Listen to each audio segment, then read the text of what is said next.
So often, there's so many variables linked to success. So how do we know which ones were the real reason behind it all? Well, that's what we're going to get into and talk about this morning. Happy Monday, y'all. Thomas Joyner with Business on Purpose here. So I love meeting with new businesses and just kind of asking them, what do you attribute your success to? A couple of weeks ago, I was meeting with a friend who ran a mortgage office, and he said something that struck me. We were talking about the mortgage business and just how on fire it's been recently. And clearly, just had a great year and originated record number of loans for his branch. And I started asking him what was behind all that. He said a few things I really did expect. The rates were so low. People's buying power just jumped up this year. Or so many people moved south due to the pandemic and they just needed a new lender. Or even, everyone and their brother decided to refinance their homes this year just to kind of lower their rate. That was all the stuff that was predictable. But what I appreciated is him kind of going a step further. And really what he said next just kind of made me think for a minute. He said, Thomas, if you didn't succeed in the mortgage industry this year, you probably can't make it. It was almost too easy. And he said, this year we succeeded in spite of ourselves, but the true measure is going to be next year, where we have to succeed because of ourselves. Now that's a heck of an observation. You see, he realized that this year's performance had very little to do with the effectiveness of his business.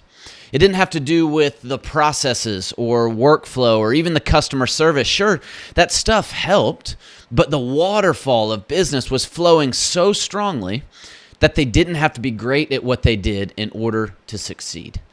But next year, when the pipeline is a little less strong, when the refinance market slows down and everyone has the rate that they are after, the competition really kicks in, right? The playing field is narrowed. So to succeed, it has to be on purpose. And I thought about that kind of in the context of this pandemic and kind of made me ask some questions. Are you ready for the year after the pandemic? We've been preparing for this all along. Have you been living in chaos mode so long that you've lost your advantage? So when the pipeline starts to slow down a bit, your processes aren't ready to keep the sales moving forward. You see, this is why at Business on Purpose we're so passionate about systems and processes. They're tested in the midst of the fire, but they're perfected in the calm. Their worth is truly realized when there's nothing else to fall back on.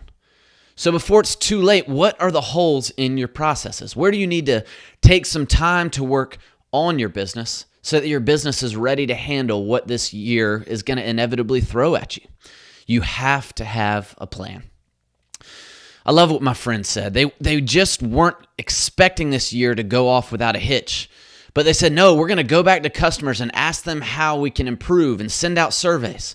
They started poking holes in the customer experience to make sure that this year they succeeded because of their systems and processes.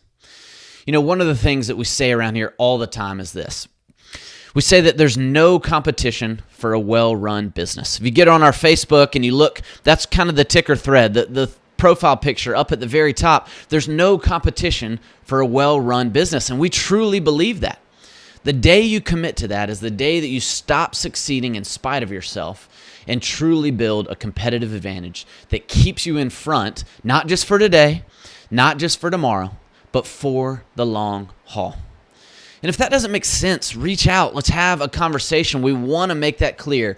We want you to succeed because of yourself, to build a business free of the chaos, one that you can be proud of and not have to worry as much about the external factors just kind of blowing your business around in the wind. So I hope you guys have a great week. Make sure to follow My Business on Purpose on YouTube and subscribe to our podcast. Man, there is so much good stuff that we're adding to that daily, weekly, monthly, and we don't want you to miss out. So, all right, that's all I got for you today. Take care, guys. Thanks.